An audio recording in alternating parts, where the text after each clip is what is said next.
Assalamualaikum bunda-bunda hebat. Balik lagi sama aku di Syaka Bercerita. Tempat kita berbagi tawa, air mata, sampai rasa gemas sama drama rumah tangga. Tanpa berlama-lama lagi, yuk kita masuk ke kisah hari ini yang benar-benar bikin narik napas dalam-dalam. Aku dipermalukan dan disiram sambal di hari pernikahanku, sementara suamiku hanya diam. Kalian menginjak harga diriku, tapi lihatlah sekarang. Pernikahan ini kubatalkan detik ini juga. Akan kubuat kalian membusuk dalam penyesalan yang paling histeris. Matahari bersinar begitu terik di atas gedung pertemuan megah dengan pilar-pilar putih setinggi pohon kelapa yang menjulang angkuh. Di dalam salah satu kamar rias eksklusif, Ayumi berdiri mematung di depan cermin raksasa yang memantulkan sosok gadis yatim piatu yang kini tampak seperti putri dari negeri dongeng. Gaun pengantin berwarna putih bersih itu melingkar indah di tubuhnya yang ramping, dengan payet-payet kristal yang berkilauan setiap kali ia bergerak sedikit saja. Namun, di balik kemewahan kain sutra yang membalut kulitnya, ada sebongkah rasa sesak yang terus menghimpit dadanya sejak fajar menyingsing. Pernikahan ini seharusnya menjadi puncak kebahagiaan bagi Ayumi. Sebuah pelabuhan terakhir setelah bertahun-tahun ia hidup sebatang kara tanpa pelukan orang tua. Anggara adalah pria yang ia anggap sebagai malaikat penolong. Pria dari keluarga terpandang yang berjanji akan memberinya rumah dan kasih sayang yang utuh. Akan tetapi, semakin dekat waktu menuju meja akad, semakin kencang pula debaran jantungnya yang terasa tidak wajar. Ayumi menyentuh dadanya, berusaha mengatur napas yang mulai tersengal oleh rasa cemas yang tidak kunjung hilang. Di luar ruangan, sayup-sayup terdengar suara tawa riuh para tamu kelas atas dan dentingan gelas kristal yang beradu. Keluarga Anggara adalah bangsawan bisnis yang sangat disegani di kota ini, dan kehadiran Ayumi di tengah mereka selalu dianggap sebagai noda yang tak diinginkan. Ayumi tahu betul bagaimana orang-orang di luar sana membisikkan namanya dengan nada menghina, menyebutnya sebagai gadis beruntung yang menggunakan kecantikan untuk memikat putra mahkota kekayaan keluarga Wijaya.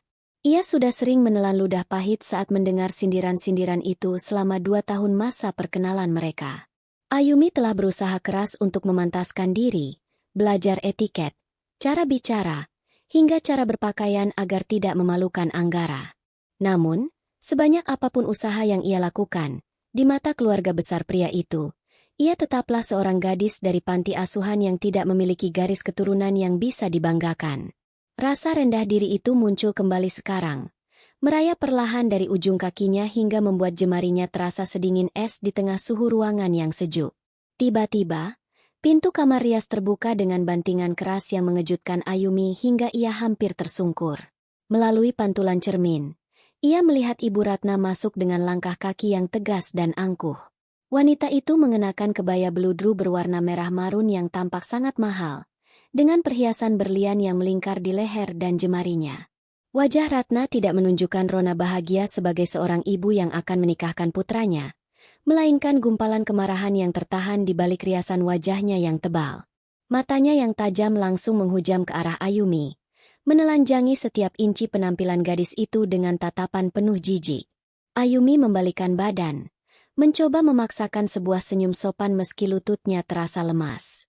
Ia menundukkan kepala sedikit sebagai tanda hormat, berharap ibu mertuanya itu akan memberikan setidaknya satu kata penyemangat sebelum acara dimulai.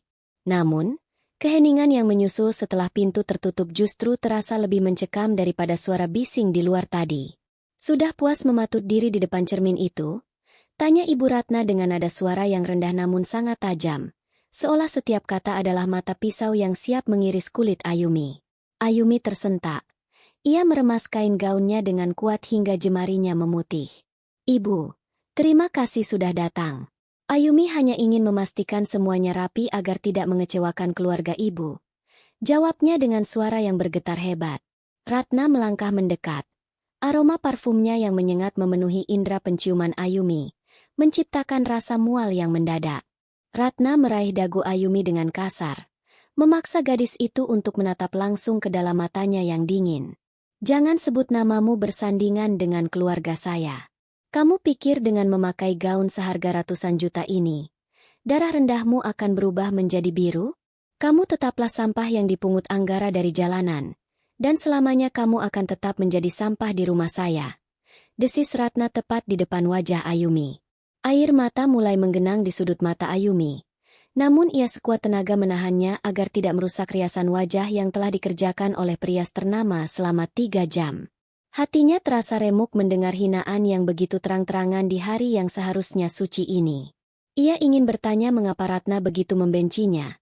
Padahal ia selalu berusaha menjadi calon menantu yang penurut dan tidak pernah membantah sepatah kata pun. Namun, lidah Ayumi terasa keluh. Ia hanya bisa terdiam mematung saat Ratna melepaskan cengkeramannya dengan kasar hingga kepala Ayumi terlempar ke samping. Ratna kemudian berjalan mengelilingi Ayumi, memeriksa setiap sudut ruangan seolah sedang mencari sesuatu untuk dihancurkan. Ingat satu hal, Ayumi, kamu masuk ke sini karena belas kasihan Anggara yang bodoh. Jika bukan karena dia yang memohon, saya sudah pasti akan melempar kamu kembali ke tempat asalmu yang kumuh itu. Lanjut Ratna dengan nada dingin yang tidak menyisakan ruang untuk pembelaan diri sama sekali. Ayumi hanya bisa menarik napas panjang, mencoba menenangkan badai yang sedang mengamuk di dalam dadanya. Ia teringat pada Anggara, pria yang selalu meyakinkannya bahwa semuanya akan baik-baik saja setelah mereka resmi menikah. Anggara pernah berjanji bahwa ia akan menjadi pelindung bagi Ayumi, bahwa ibunya hanya butuh waktu untuk menerima kehadiran orang baru. Namun, melihat sorot mata Ratna sekarang, Ayumi menyadari bahwa waktu tidak akan pernah cukup untuk menghapus kebencian yang sudah berakar sedalam itu. Ratna berhenti di depan sebuah meja kecil yang penuh dengan peralatan rias. Lalu ia berbalik sekali lagi untuk menatap Ayumi dengan senyum miring yang menyimpan niat jahat. Nikmati setiap detik kemewahan ini, Ayumi.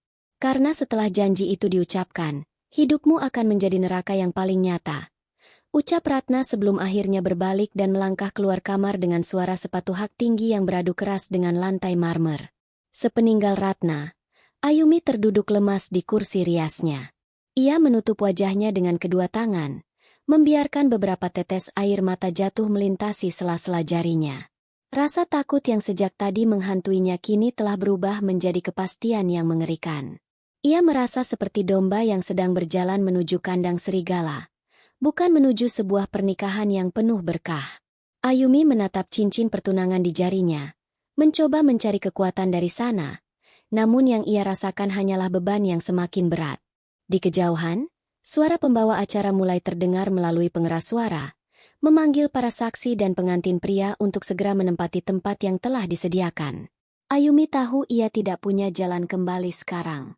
Semua biaya telah dikeluarkan, semua tamu penting telah hadir, dan reputasi keluarga Anggara sedang dipertaruhkan. Dengan sisa-sisa keberanian yang ia miliki, Ayumi menghapus air matanya, memperbaiki sedikit riasannya, dan berdiri tegak. Ia tidak tahu apa yang menantinya di aula sana, namun ia berjanji pada dirinya sendiri bahwa ia tidak akan membiarkan siapapun menghancurkan kehormatannya hari ini, meski ia harus berdiri sendirian melawan dunia yang penuh dengan duri ini. Suara instrumen harpa dan biola mulai mengalun lembut, mengisi setiap sudut aula yang luasnya hampir menyamai lapangan bola itu. Pintu ganda berbahan kayu jati ukir terbuka perlahan, menyingkap pemandangan yang seharusnya menjadi impian setiap wanita di muka bumi ini. Lantai lorong panjang itu ditutupi karpet bludru merah yang empuk, dengan ribuan kelopak mawar putih yang ditaburkan secara simetris di atasnya. Di kanan dan kiri, deretan kursi emas diisi oleh para pejabat, pengusaha kelas kakap, dan sosialita yang mengenakan pakaian serba mewah. Ayumi mulai melangkahkan kakinya. Setiap langkah terasa seperti sedang menyeret beban seberat ribuan ton. Bukannya merasa bangga menjadi pusat perhatian, ia justru merasa seperti sedang berjalan di atas panggung sandiwara di mana semua penonton sedang menunggu dirinya melakukan kesalahan sedikit saja agar bisa ditertawakan. Pandangan Ayumi tertuju lurus ke depan, ke arah pelaminan yang didekorasi dengan bunga-bunga segar yang didatangkan langsung dari luar negeri. Di sana, Anggara berdiri dengan setelan jas hitam yang membalut tubuh tegapnya. Pria itu tampak sangat tampan, namun ada sesuatu yang janggal pada raut wajahnya. Senyum Anggara terlihat sangat kaku, matanya tidak menatap Ayumi dengan binar cinta yang biasanya, melainkan terus-menerus melirik ke arah Ibu Ratna yang duduk di barisan paling depan. Ibunya duduk di sana seperti seorang ratu yang sedang mengawasi daerah jajahannya, dengan dagu yang diangkat tinggi dan tatapan yang tidak pernah lepas dari sosok Ayumi. Setiap inci kemajuan Ayumi di atas karpet merah itu seolah dipantau oleh radar kebencian yang dipancarkan dari kursi keluarga Wijaya tersebut. Ayumi mencoba mencari dukungan dari mata Anggara. Namun pria itu justru membuang muka saat jarak mereka tinggal beberapa langkah lagi. Rasa dingin yang tadi menyerang jari-jarinya kini merambat naik hingga ke ulu hati. Ia merasa sangat asing di tengah keramaian ini. Tidak ada satupun wajah di antara ratusan tamu itu yang ia kenal sebagai teman atau keluarga dari pihaknya. Sebagai yatim piatu, ia hanya mengandalkan dirinya sendiri. Kursi-kursi yang seharusnya diisi oleh keluarga pengantin wanita tampak kosong, atau diisi oleh staf kantor Anggara, agar tidak terlihat terlalu sepi. Ketimpangan ini semakin mempertegas posisinya sebagai orang asing yang menyusup ke dalam kasta yang lebih tinggi. Air mata hampir saja tumpah lagi, namun Ayumi segera menarik napas panjang dan menegakkan punggungnya, mencoba mempertahankan sisa-sisa harga diri yang ia miliki. Saat akhirnya ia sampai di samping Anggara, pria itu meraih tangannya. Namun, sentuhan tangan Anggara terasa dingin dan tidak memiliki kehangatan seperti biasanya. Tidak ada remasan lembut yang menandakan bahwa semuanya akan baik-baik saja. Sebaliknya, Anggara justru membisikkan sesuatu yang membuat hati Ayumi mencelos. Jangan lakukan hal yang aneh-aneh. Ikuti saja semua kata ibu nanti. Ayumi, jangan buat malu keluarga kami di depan orang-orang penting ini. Bisik Anggara dengan nada yang lebih mirip sebuah perintah daripada sebuah dukungan. Ayumi hanya bisa terdiam. Tenggorokannya terasa tersumbat. Ternyata, bahkan di hari pernikahan mereka, Anggara lebih peduli pada reputasi keluarganya daripada perasaan calon istrinya yang baru saja dihina habis-habisan oleh ibunya sendiri di kamar rias. Prosesi akad nikah dimulai dengan hikmat di depan penghulu. Ayumi duduk bersimpuh di samping Anggara, mendengarkan lantunan ayat suci yang seharusnya menenangkan jiwa. Namun, suara itu terdengar samar di telinganya, kalah oleh suara detak jantungnya sendiri yang berdegup kencang karena kegelisahan yang memuncak. Ia melihat tangan Anggara bergetar saat menjabat tangan penghulu. Ketika kalimat ijab kabul diucapkan dengan satu tarikan napas, suara sah dari para saksi terdengar bergemuruh di dalam ruangan. Secara hukum dan agama, Ayumi kini telah resmi menjadi istri Anggara, menjadi bagian dari keluarga Wijaya yang megah ini. Namun, bukannya merasa lega, Ayumi justru merasa seperti sebuah pintu penjara baru saja tertutup rapat di belakangnya, mengunci dirinya dalam sebuah takdir yang belum tentu membawa kebahagiaan. Petugas kemudian menyodorkan buku nikah untuk ditandatangani. Jemari Ayumi gemetar hebat saat memegang pena berlapis emas itu. Ia melihat tanda tangan Anggara yang goresannya tampak ragu-ragu. Saat gilirannya tiba, Ayumi memejamkan mata sejenak, membayangkan wajah kedua orang tuanya yang telah tiada, meminta restu yang tidak bisa mereka berikan secara nyata. Ia menandatangani dokumen itu dengan perasaan yang campur aduk antara haru dan takut. Setelah itu, mereka diminta untuk berdiri dan melakukan prosesi sungkeman kepada orang tua. Inilah momen yang paling ditakuti oleh Ayumi. Ia harus bersimpuh di kaki Ibu Ratna, wanita yang baru saja menyebutnya sampah beberapa menit yang lalu. Ayumi berjalan perlahan menuju kursi di mana Ibu Ratna duduk dengan gaya yang sangat arogan. Di samping Ratna, ayah Anggara hanya diam membisu. Pria itu memang dikenal pendiam dan selalu mengikuti apapun kemauan istrinya. Ayumi merasakan lututnya menyentuh lantai saat ia mulai bersimpuh di hadapan ibu mertuanya. Ia menundukkan kepala sedalam mungkin, mencoba menunjukkan rasa hormat yang paling tulus, berharap ketulusan itu bisa melunakkan hati wanita di depannya. Ibu, mohon restunya. Bimbinglah Ayumi agar bisa menjadi istri yang baik dan berbakti bagi Anggara serta keluarga ini. Ucap Ayumi dengan suara yang parau karena menahan tangis. Ruangan itu mendadak sunyi, seolah semua orang ingin mendengar jawaban apa yang akan diberikan oleh sang nyonya besar Wijaya kepada menantu barunya. Namun, jawaban yang datang bukanlah sebuah belayan tangan di kepala atau bisikan doa. Ayumi merasakan hawa dingin yang aneh dari arah depan. Ia mendongak sedikit dan melihat Ibu Ratna sedang menatapnya dengan senyum miring yang penuh dengan tipu daya. Ratna tidak menyahut sepatah kata pun. Ia justru meraih sebuah mangkuk keramik kecil yang terletak di atas meja samping kursinya. Mangkuk itu ditutupi oleh kain serbet sutra, menyembunyikan isinya dari pandangan para tamu yang duduk agak jauh. Ayumi melihat kilatan kepuasan di mata Ratna. Sebuah tatapan yang menandakan bahwa drama yang sesungguhnya baru saja akan dimulai. Anggara yang berdiri di belakang Ayumi hanya diam mematung. Tidak melakukan apapun meski ia bisa melihat gelagat aneh dari ibunya. Ayumi merasakan firasat buruk itu berubah menjadi kenyataan yang mengerikan saat Ibu Ratna mulai membuka penutup mangkuk tersebut perlahan-lahan. Bau menyengat yang tajam dan panas mulai tercium oleh hidung Ayumi. Sebuah aroma yang sangat tidak selaras dengan wangi bunga melati yang menghiasi pelaminan. Ia menyadari bahwa di dalam mangkuk itu bukan berisi air mawar untuk prosesi siraman simbolis, melainkan sesuatu yang jauh lebih jahat. Ratna mendekatkan wajahnya ke telinga Ayumi, memastikan suaranya tidak tertangkap oleh mikrofon namun cukup jelas untuk menghancurkan mental Ayumi. Kamu ingin bimbingan, kan? Mari kita lihat seberapa kuat kamu bertahan di keluarga ini dengan noda yang tidak akan pernah hilang. Bisik Ratna dengan nada penuh racun yang membuat bulu kuduk Ayumi berdiri tegak. Ketakutan Ayumi memuncak saat ia melihat cairan merah kental di dalam mangkuk itu bergoyang-goyang seiring dengan gerakan tangan Ratna yang mulai mengangkatnya tinggi-tinggi. Ia ingin bangkit dan lari, namun tubuhnya seolah terkunci oleh rasa hormat palsu yang dipaksakan oleh keadaan. Ia menatap Anggara untuk terakhir kalinya, memohon bantuan melalui tatapan matanya yang basah, namun suaminya itu justru memejamkan mata seolah-olah dengan menutup mata. Kenyataan pahit ini akan hilang dengan sendirinya.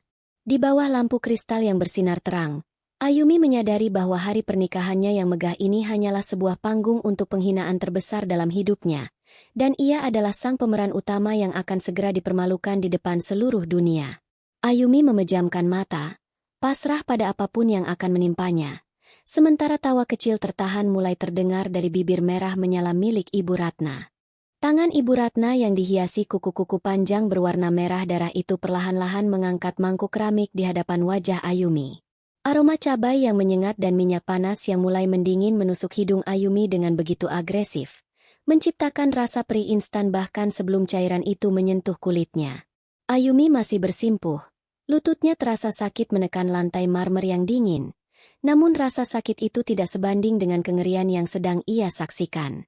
Di sekeliling mereka, para tamu undangan mulai berbisik-bisik, menyadari bahwa ada sesuatu yang tidak beres dengan prosesi sungkeman tersebut.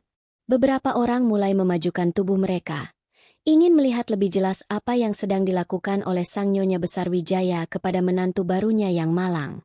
"Ibu, apa yang sedang ibu lakukan?" bisik Ayumi dengan suara yang hampir habis karena ketakutan. Ia berharap ini hanyalah sebuah lelucon yang sangat buruk atau bagian dari tradisi aneh yang tidak ia ketahui. Namun, sorot mata Ratna tidak menunjukkan sedikit pun tanda bercanda. Mata itu berkilat dengan kebencian murni yang telah menumpuk selama berbulan-bulan. Sebuah kebencian terhadap seorang gadis tanpa nama yang berani mengambil tempat di samping putra kesayangannya. Ratna tidak menjawab. Ia justru memperlebar senyumnya. Sebuah senyuman yang lebih mirip seringai iblis daripada wajah seorang ibu yang penuh kasih. Ia sengaja memperlambat gerakannya, membiarkan Ayumi merasakan siksaan mental dari antisipasi akan apa yang akan terjadi selanjutnya. Di belakangnya, Ayumi bisa merasakan keberadaan Anggara yang berdiri mematung. Ayumi berharap tangan suaminya akan turun untuk menyentuh bahunya, menariknya berdiri, atau setidaknya menegur ibunya agar menghentikan kegilaan ini.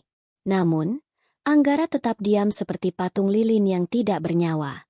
Pria itu seolah kehilangan kemampuannya untuk bergerak atau berbicara saat berhadapan dengan otoritas ibunya. Kekecewaan mulai merambat di hati Ayumi. Lebih pedih daripada rasa takutnya. Ia menyadari bahwa pria yang berjanji akan menjadi pelindungnya adalah orang pertama yang membiarkannya terluka. Kesunyian di dalam aula besar itu terasa begitu menekan, seolah oksigen di ruangan itu baru saja habis disedot oleh ketegangan yang memuncak. Ratna kemudian sedikit memiringkan mangkuk itu, membiarkan beberapa tetes cairan merah kental jatuh ke lantai marmer putih, menciptakan noda permanen yang tampak seperti percikan darah. "Kamu bertanya apa yang saya lakukan? Saya sedang memberimu pelajaran pertama tentang posisi kamu di rumah ini, Ayumi," ucap Ratna dengan suara yang cukup keras hingga beberapa baris tamu di depan bisa mendengarnya dengan jelas. Wajah Ratna mendekat. Begitu dekat hingga Ayumi bisa melihat pori-pori wajahnya yang tertutup bedak tebal. "Kamu tidak lebih dari sekadar pelayan yang kebetulan memakai gaun pengantin. Jangan pernah berharap akan ada cinta atau rasa hormat untukmu di sini. Kamu hanya sampah yang harus disingkirkan. Ayumi mencoba untuk berdiri. Ia merasa harga dirinya sudah cukup diinjak-injak. Namun, sebelum ia sempat mengangkat tubuhnya, tangan kiri Ratna dengan kuat menekan bahu Ayumi, memaksanya untuk tetap bersimpuh dalam posisi menghina itu. Cengkeraman itu begitu kuat hingga kuku-kuku Ratna terasa menembus kain tipis di bahu Ayumi. Para tamu kini mulai berdiri dari kursi mereka. Suara kasak-kusuk berubah menjadi kegaduhan kecil. Mereka tidak percaya dengan apa yang mereka lihat. Sebuah pernikahan mewah yang menghabiskan dana miliaran rupiah kini berubah menjadi ajang perundungan terbuka yang sangat keji. Namun, tidak ada satupun dari mereka yang berani maju untuk melerai. Mereka terlalu takut dengan kekuasaan keluarga Wijaya atau terlalu menikmati drama yang sedang tersaji di depan mata mereka. Lihat aku, Ayumi. Bentak Ratna dengan nada yang penuh otoritas. Ayumi dengan gemetar mengangkat wajahnya, menatap lurus ke dalam mangkuk yang kini hanya berjarak beberapa sentimeter dari puncak kepalanya.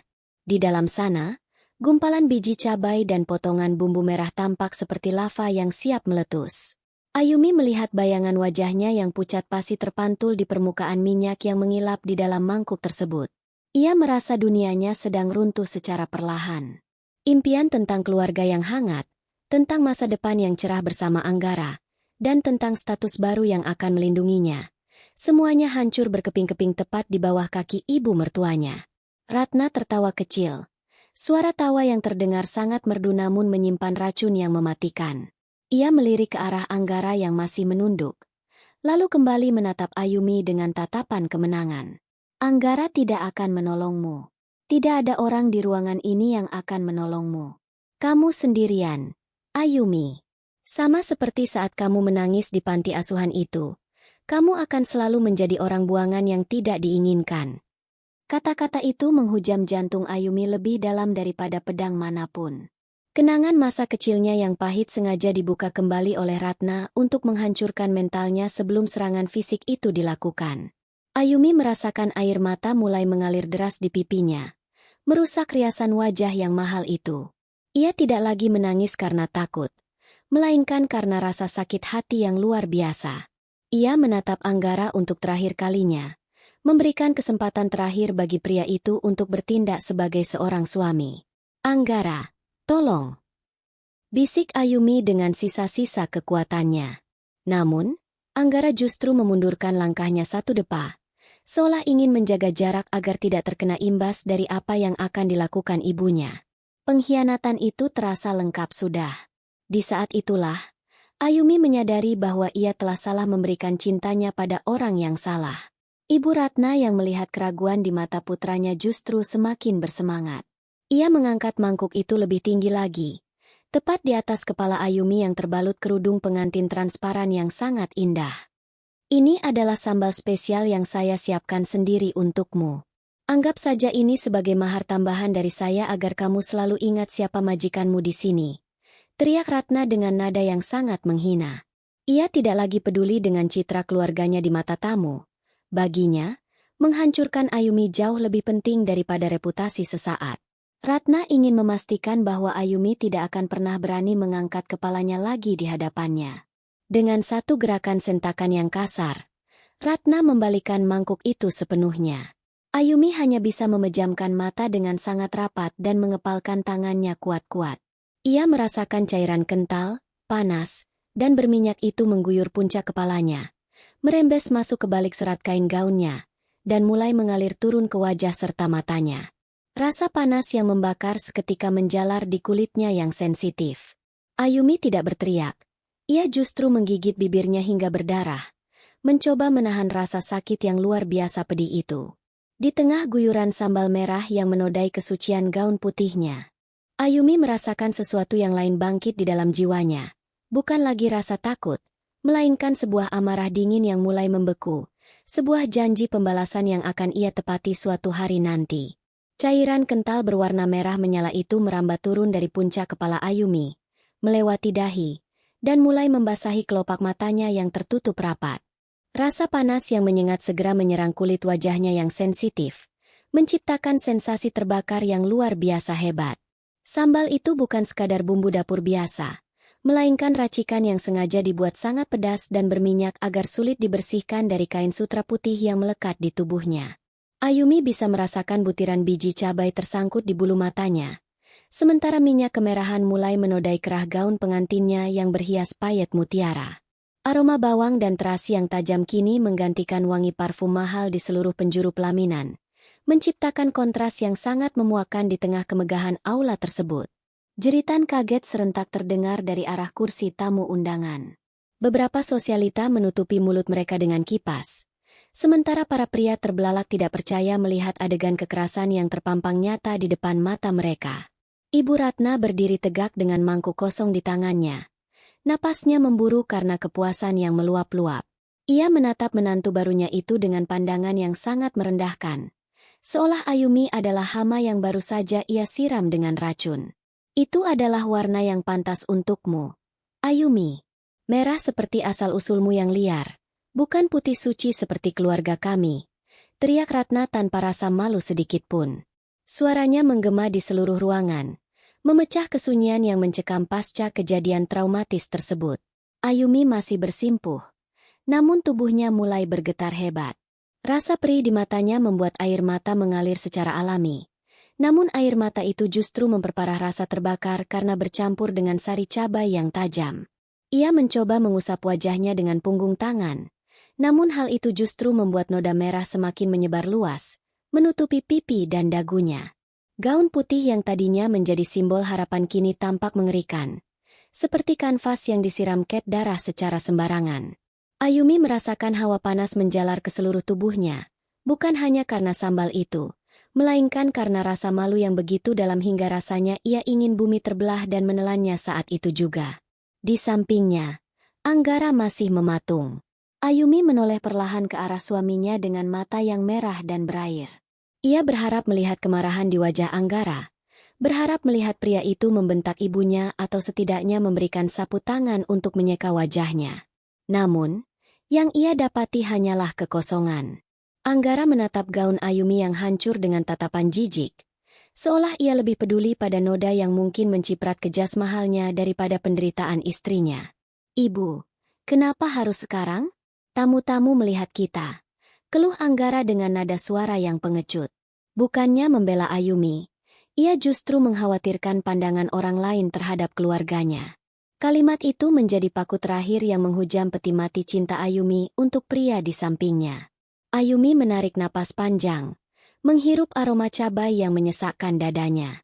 Di tengah rasa perih yang membakar wajahnya, sebuah kesadaran dingin mulai menyelimuti pikirannya. Ia menyadari bahwa selama ini ia telah menjadi boneka yang terlalu patuh. Seorang yatim piatu yang terlalu haus akan kasih sayang hingga bersedia mengabaikan semua tanda bahaya. Ia melihat Ibu Ratna yang masih berdiri angkuh, menanti tangisan histeris atau permohonan ampun dari mulut Ayumi. Namun, Ayumi justru melakukan sesuatu yang tidak disangka oleh siapapun. Ia perlahan-lahan menghentikan getaran di tubuhnya. Ia mengepalkan tangannya kuat-kuat hingga kukunya memutih, mengumpulkan setiap serpihan harga diri yang tersisa di lantai marmer itu. Dengan gerakan yang sangat tenang namun penuh penekanan, Ayumi mulai bangkit dari posisi bersimpuhnya. Ia berdiri tegak, membiarkan cairan sambal itu menetes dari ujung dagunya ke lantai marmer yang bersih. Ia tidak lagi menunduk. Meski wajahnya berantakan dan matanya merah membara, sorot matanya kini berubah menjadi sangat tajam dan dingin. Para tamu yang tadi berbisik kini terdiam, terpaku melihat perubahan aura dari pengantin wanita yang mereka kasihani. Ayumi menatap langsung ke dalam mata Ibu Ratna, tanpa ada rasa takut sedikit pun yang tersisa. Keberanian yang muncul dari rasa sakit yang paling dalam telah mengubah gadis yatim piatu yang malang menjadi sosok yang sangat mengintimidasi. Ratna sedikit tersentak melihat reaksi Ayumi. Ia mengharapkan kehancuran, bukan ketenangan seperti ini. "Kenapa kamu menatap saya seperti itu? Cepat bersihkan dirimu. Kamu memalukan keluarga Wijaya dengan penampilan menjijikan itu," bentak Ratna, mencoba menutupi kegugupannya dengan suara yang lebih keras. Namun, Ayumi tetap bergeming. Ia tidak beranjak 1 inci pun dari tempatnya berdiri. Senyum tipis yang sangat getir mulai tersungging di bibir Ayumi yang masih terasa pedas. Memalukan. Ibu? Bukankah ibu yang baru saja mempertontonkan kelas rendah keluarga ini di depan semua tamu terhormat Anda? Sahut Ayumi dengan suara yang sangat stabil dan jelas, terdengar hingga ke barisan belakang aula. Suasana semakin memanas. Anggara mencoba meraih lengan Ayumi, mungkin bermaksud untuk membawanya pergi agar keributan tidak semakin meluas. Ayumi, ayo ikut aku ke belakang. Jangan buat keributan lagi, bisik Anggara dengan nada memerintah. Ayumi menepis tangan Anggara dengan kasar, sebuah gerakan yang membuat suaminya itu terperanjat. Jangan sentuh aku dengan tangan pengecutmu itu, Anggara, desis Ayumi. Ia melepaskan cadar tipis yang sudah basah oleh minyak dan melemparkannya ke lantai begitu saja. Tindakan itu adalah simbol bahwa ia tidak lagi bersedia menutupi aib keluarga ini. Ia membiarkan semua orang melihat betapa hancurnya ia di tangan orang-orang yang seharusnya melindunginya. Ayumi kemudian menoleh ke arah meja dekorasi di dekatnya. Ia mengambil selembar tisu kain besar dan menyeka matanya dengan kasar, mengabaikan rasa perih yang semakin menjadi-jadi. Setelah pandangannya sedikit lebih jelas, ia menatap ke arah kerumunan tamu. Ia melihat beberapa kamera ponsel sudah terarah kepadanya, merekam setiap detik kehinaan ini. Ayumi tidak mencoba bersembunyi. Sebaliknya, ia justru sedikit memutar tubuhnya agar semua orang bisa melihat noda merah di gaun putihnya dengan jelas. Ia ingin dunia menjadi saksi atas kekejaman yang ia terima hari ini. Ia ingin setiap orang di ruangan itu mengingat wajah Ibu Ratna sebagai pelaku utama dari drama yang menjijikan ini. Rasa sakit fisik di wajahnya mulai tergantikan oleh kekuatan mental yang luar biasa. Ayumi merasa seolah-olah beban sebagai yatim piatu yang harus selalu bersyukur telah terangkat dari bahunya. Ia tidak lagi berutang apapun pada keluarga ini. Pernikahan yang baru saja diresmikan secara hukum beberapa menit lalu terasa seperti lelucon yang tidak lucu. Ayumi menatap gaun pengantinnya yang hancur untuk terakhir kalinya, lalu beralih menatap Ibu Ratna yang kini tampak gelisah karena tidak mendapatkan reaksi yang ia inginkan. Hari ini seharusnya menjadi hari terbaik dalam hidup saya, ucap Ayumi pelan namun penuh tenaga. Tapi terima kasih, Ibu, karena telah menunjukkan bahwa neraka ternyata bisa diselenggarakan di dalam aula semewah ini. Ayumi berdiri tegak di tengah panggung pelaminan yang kini terasa seperti medan perang yang penuh noda. Cairan sambal yang kental itu masih terus menetes dari ujung gaunnya, menciptakan pola-pola merah yang mengerikan di atas lantai marmer putih yang berkilauan. Rasa perih di wajahnya seolah menjadi bahan bakar bagi amarah yang selama ini ia pendam dalam-dalam. Ia tidak lagi merasakan getaran ketakutan di lututnya. Yang ada hanyalah sebuah ketenangan yang mematikan.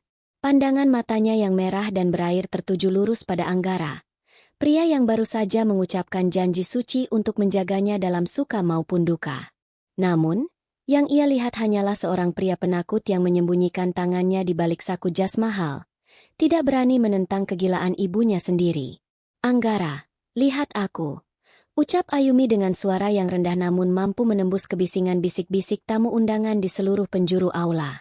Anggara perlahan mengangkat wajahnya, menatap istrinya dengan sorot mata yang penuh kegelisahan dan rasa malu. Tidak ada rasa bersalah, tidak ada keinginan untuk memeluk atau membersihkan noda itu. Ayumi, tolonglah, jangan buat keributan lebih besar lagi. Masuklah ke dalam, bersihkan dirimu. Kita bisa bicarakan ini secara kekeluargaan nanti setelah tamu-tamu pulang. Jawab Anggara dengan nada memohon yang terdengar sangat menjijikkan di telinga Ayumi. Kalimat itu membuktikan bahwa bagi Anggara, citra keluarganya jauh lebih berharga daripada harga diri wanita yang baru saja ia nikahi. Ayumi tertawa kecil, sebuah tawa getir yang terdengar sangat menyayat hati bagi siapapun yang mendengarnya. Kekeluargaan? Keluarga mana yang kamu maksud? Anggara? Keluarga yang membiarkan menantunya dipermalukan seperti binatang di depan ratusan orang. Tanya Ayumi sambil melangkah satu langkah mendekat ke arah suaminya. Anggara refleks memundurkan langkah, seolah takut noda sambal di gaun Ayumi akan mengotori pakaiannya yang bersih. Penolakan halus itu menjadi pukulan terakhir yang menghancurkan sisa-sisa rasa cinta Ayumi. Ia menyadari bahwa ia tidak sedang berdiri di samping seorang pelindung, melainkan di samping seorang asing yang tidak pernah benar-benar mengenalnya. Ibu Ratna yang melihat Ayumi mulai melawan, kembali mendekat dengan wajah yang merah padam karena emosi. Berani kamu bicara seperti itu pada putraku? Kamu seharusnya bersyukur kami masih mau melanjutkan acara ini setelah melihat betapa tidak tahu dirinya kamu. Teriak Ratna sambil menunjuk wajah Ayumi dengan telunjuknya yang dihiasi berlian. Ayumi menepis tangan Ratna dengan gerakan yang sangat cepat dan bertenaga. Tindakan itu membuat Ratna terbelalak kaget. Tidak menyangka bahwa gadis yatim piatu yang biasanya selalu menunduk itu berani menyentuhnya secara fisik. Cukup, Nyonya Ratna. Simpan kesombongan Anda untuk orang-orang yang masih peduli pada harta Anda. Saya sudah selesai dengan semua sandiwara ini, tegas Ayumi. Ayumi kemudian meraba jemari manisnya. Ia merasakan lingkar cincin emas bertahtakan berlian yang tadi dipasangkan oleh Anggara dengan penuh kepalsuan.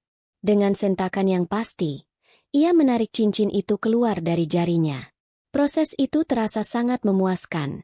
Seolah ia sedang melepaskan rantai belenggu yang mengikat jiwanya.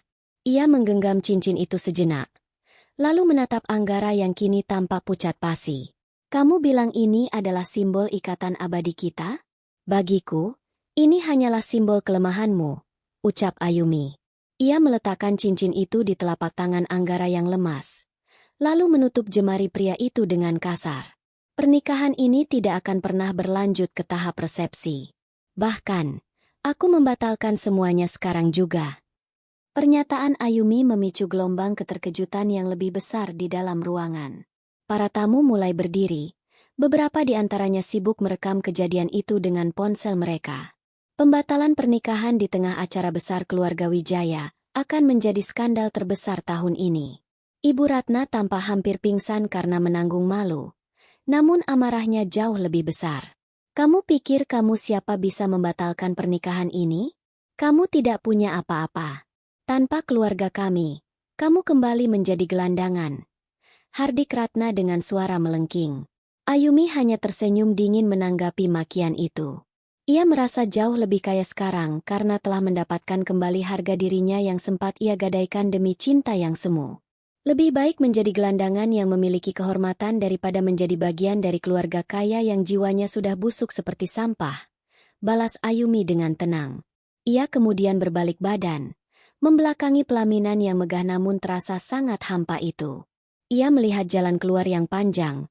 Lorong yang tadi ia lalui dengan penuh harapan kini tampak sebagai jalan menuju kebebasannya yang sejati. Ayumi mulai melangkah, mengabaikan seruan Anggara yang memanggil namanya dengan nada ragu-ragu. Setiap langkahnya meninggalkan jejak merah di atas karpet bludru, sebuah pengingat abadi bagi semua orang yang hadir tentang apa yang terjadi pada hari itu. Beberapa staf hotel mencoba mendekat untuk menawarkan bantuan atau sekadar menutupi tubuhnya dengan kain. Namun Ayumi menolak dengan lambaian tangan yang tegas. Ia ingin semua orang melihat penampilannya. Ia ingin dunia tahu bahwa ia tidak malu dengan noda ini. Yang seharusnya malu adalah mereka yang melakukannya. Saat ia sampai di pintu besar aula, ia berhenti sejenak dan menoleh ke belakang untuk terakhir kalinya. Ia melihat Ibu Ratna yang sedang ditenangkan oleh beberapa kerabat, dan Anggara yang berdiri mematung memandangi cincin di tangannya. Ingatlah hari ini baik-baik, Nyonya Ratna. Karena ini adalah awal dari kehancuran yang akan saya bawa ke depan pintu rumah Anda. Ucap Ayumi dengan volume suara yang pas, namun mengandung ancaman yang sangat nyata. Ayumi mendorong pintu ganda itu dengan kedua tangannya. Cahaya terang dari luar aula menyambutnya, menyinari gaunnya yang ternoda hingga tampak seperti jubah keberanian. Ia terus berjalan menyusuri lobi hotel yang mewah, mengabaikan tatapan mata orang-orang yang lewat dengan penuh keheranan. Air mata yang sempat mengalir kini telah mengering, meninggalkan rasa kaku di pipinya yang bercampur dengan minyak cabai. Di dalam kepalanya, ia mulai menyusun rencana. Ia bukan lagi Ayumi yang lemah. Kejadian di pelaminan tadi telah membunuh sisi lembutnya dan melahirkan sosok baru yang penuh dengan determinasi. Ia tahu ia tidak punya uang, tidak punya keluarga. Namun ia punya sesuatu yang tidak dimiliki keluarga Wijaya. Kebenaran yang menyakitkan. Saat ia mencapai pintu keluar hotel, sebuah mobil hitam mewah berhenti tepat di depannya. Seorang pria dengan setelan rapi keluar dari kursi belakang, menatap Ayumi dengan ekspresi yang sulit diartikan. Pria itu adalah rival bisnis terbesar keluarga Wijaya yang sengaja datang untuk memantau pesta tersebut. Ayumi menatap pria itu tanpa rasa ragu sedikit pun. Ia tahu bahwa musuh dari musuhnya adalah temannya. Tanpa sepatah kata pun, pria itu membukakan pintu mobil untuk Ayumi, seolah sudah memahami apa yang baru saja terjadi di dalam sana. Ayumi masuk ke dalam mobil tersebut dengan sisa-sisa keanggunan seorang ratu yang baru saja dikhianati. Saat mobil itu melaju meninggalkan gedung, Ayumi bersumpah dalam hati bahwa ia akan kembali, dan saat itu terjadi, keluarga Wijaya akan memohon ampun padanya. Dunia di luar aula mewah itu terasa begitu dingin saat pintu kaca otomatis hotel terbuka lebar menyambut raga Ayumi yang hancur. Hembusan angin malam menerpa wajahnya yang masih terasa panas terbakar, memberikan sensasi perih yang menusuk-nusuk pori-porinya.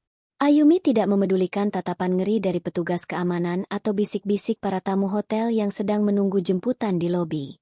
Ia melangkah dengan punggung tegak, meski gaun pengantinnya yang bernoda merah cabai itu tampak seperti jubah penderitaan yang menyeramkan.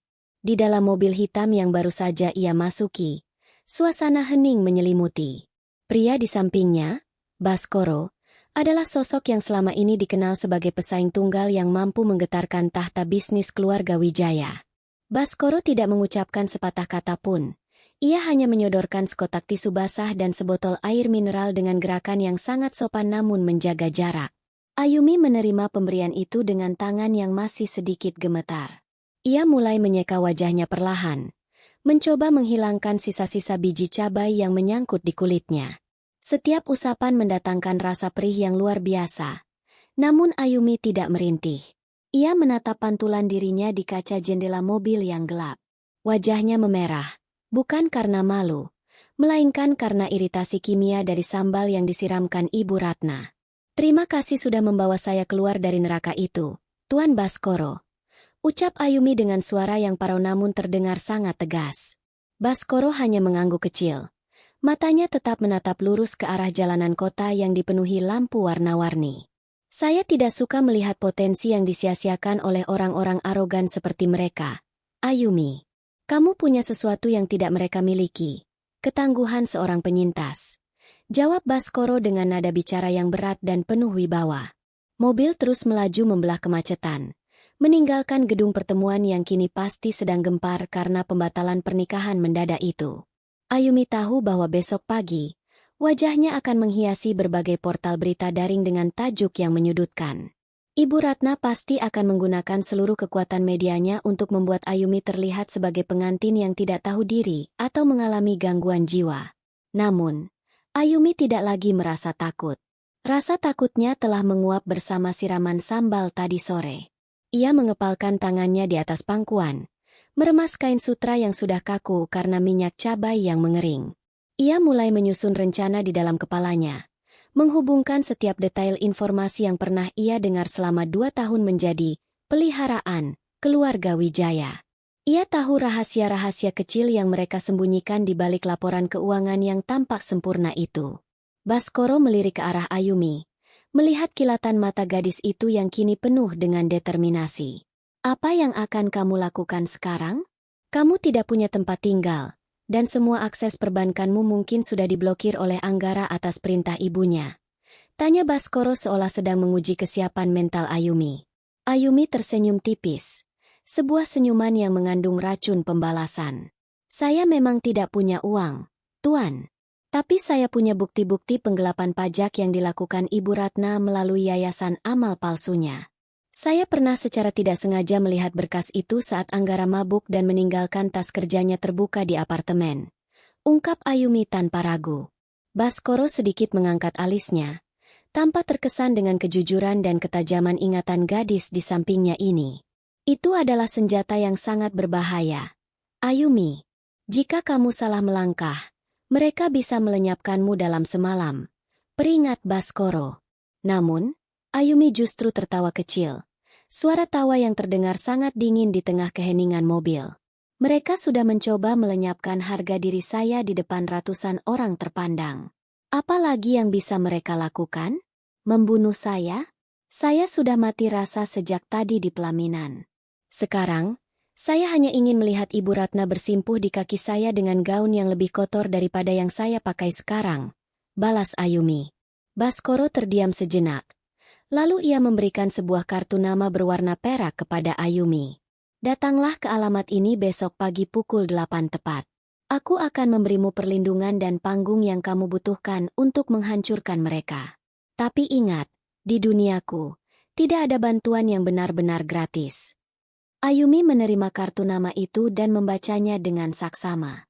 Itu adalah alamat sebuah kantor hukum dan konsultasi bisnis papan atas yang berlokasi di jantung distrik finansial. Ia mengangguk paham. Ia tahu bahwa ia sedang melakukan kesepakatan dengan iblis untuk mengalahkan setan yang lebih kejam. Mobil kemudian berhenti di depan sebuah apartemen kecil namun aman milik kerabat Baskoro yang sedang kosong. Ayumi turun dari mobil dengan langkah yang jauh lebih mantap daripada saat ia memasuki gedung pernikahan tadi pagi. Ia tidak lagi membawa bunga tangan, tidak lagi membawa harapan palsu tentang cinta. Ia hanya membawa dendam yang membara di dalam dadanya. Saat ia melangkah masuk ke dalam lobi apartemen, ia berjanji bahwa malam ini adalah malam terakhir ia meneteskan air mata karena keluarga Wijaya. Di dalam kamar apartemen yang asing itu, Ayumi segera menuju kamar mandi. Ia melepas gaun pengantinnya yang berat dan membuangnya begitu saja ke dalam tempat sampah. Ia berdiri di bawah pancuran air dingin, membiarkan air menghanyutkan sisa-sisa noda merah dari tubuhnya. Rasa pedih di kulitnya masih terasa, namun jiwanya terasa semakin kuat seiring dengan hilangnya bau cabai dari rambutnya. Ia menatap cermin, melihat sosok baru yang kini tidak lagi memiliki keraguan. Besok adalah hari pertama dari peperangan yang sesungguhnya. Ia akan menunjukkan kepada Ibu Ratna bahwa menyiram sambal kepada seorang yatim piatu yang tidak memiliki apa-apa adalah kesalahan terbesar yang pernah wanita itu lakukan sepanjang hidupnya yang bergelimang harta. Ayumi memejamkan mata, membayangkan wajah pucat Anggara saat melihat perusahaannya runtuh satu persatu di tangan wanita yang pernah ia hianati. Malam semakin larut, namun Ayumi tidak bisa tidur. Ia duduk di balkon apartemen, menatap lampu-lampu kota yang seolah menjadi saksi bisu atas sumpahnya. Ia mengambil ponselnya yang sejak tadi bergetar karena ratusan panggilan dan pesan dari Anggara serta kerabat keluarga Wijaya lainnya. Tanpa ragu, Ayumi mematikan ponsel tersebut dan mengeluarkan kartu SIM-nya, lalu mematahkannya menjadi dua bagian kecil. Ia membuang serpihan itu ke arah kegelapan malam. Hubungannya dengan masa lalu telah benar-benar putus. Tidak akan ada permohonan maaf yang diterima. Tidak akan ada jalan kembali. Yang ada hanyalah alur maju menuju kehancuran musuh-musuhnya. Ayumi menarik napas dalam-dalam, merasakan udara malam yang segar mengisi paru-parunya, memberikan tenaga baru untuk memulai babak baru hidupnya sebagai arsitek dari keruntuhan keluarga Wijaya. Tepat pukul 8 pagi, Ayumi berdiri di depan gedung pencakar langit yang fasad kacanya memantulkan cahaya matahari dengan begitu menyilaukan. Ia tidak lagi mengenakan gaun putih yang hancur itu. Baskoro telah mengirimkan seorang asisten dengan setelan blazer hitam formal yang pas di tubuhnya, memberikan kesan wanita karir yang tangguh dan tak tersentuh. Luka bakar ringan di pipinya ia tutupi dengan riasan tipis yang cerdas, justru memberikan karakter tegas pada wajahnya yang biasanya tampak lembut. Langkah kaki Ayumi terdengar mantap saat ia melewati lobi marmer, menuju lift khusus yang membawanya langsung ke lantai paling atas, tempat kantor hukum dan konsultan bisnis milik Baskoro berada. Ia tahu, hari ini adalah garis awal dari serangan baliknya yang pertama. Pintu lift terbuka, menyingkap ruangan kantor yang minimalis namun memancarkan aura kekuasaan yang kental. Baskoro sudah menunggu di balik meja eksekutifnya, ditemani oleh 3 orang pria bersetelan gelap yang tampak sangat serius. Selamat datang, Ayumi. Mari kita mulai perburuan ini, sapa Baskoro tanpa basa-basi. Ayumi duduk di kursi kulit yang empuk, matanya menatap tumpukan map yang ada di depan meja. Ia mengeluarkan sebuah diska lepas kecil yang selama ini ia simpan di dalam liontin kalungnya, sebuah cadangan data yang ia ambil secara diam-diam saat Anggara lalai. Di dalamnya terdapat rekaman suara dan foto dokumen asli mengenai aliran dana Yayasan Amal Keluarga Wijaya yang ternyata mengalir ke rekening pribadi Ibu Ratna di luar negeri. Ini adalah bukti pemindahan dana sebesar 50 miliar rupiah yang disamarkan sebagai bantuan panti asuhan selama 5 tahun terakhir, ucap Ayumi dengan nada suara yang sangat dingin. Salah satu pengacara Baskoro memeriksa data tersebut dan mengangguk pelan. Ini cukup untuk menyeret Nyonya Ratna ke balik jeruji besi, Namun kita butuh momen yang tepat agar mereka tidak bisa menggunakan koneksi politik mereka untuk menghindar, ujar pengacara itu. Ayumi tersenyum tipis, sebuah senyuman yang tidak mencapai matanya.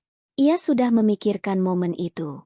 Malam ini, keluarga Wijaya akan mengadakan konferensi pers untuk mengklarifikasi pembatalan pernikahan kemarin. Sebuah upaya untuk mencuci nama baik mereka dan menyudutkan Ayumi sebagai pengantin yang tidak stabil secara mental.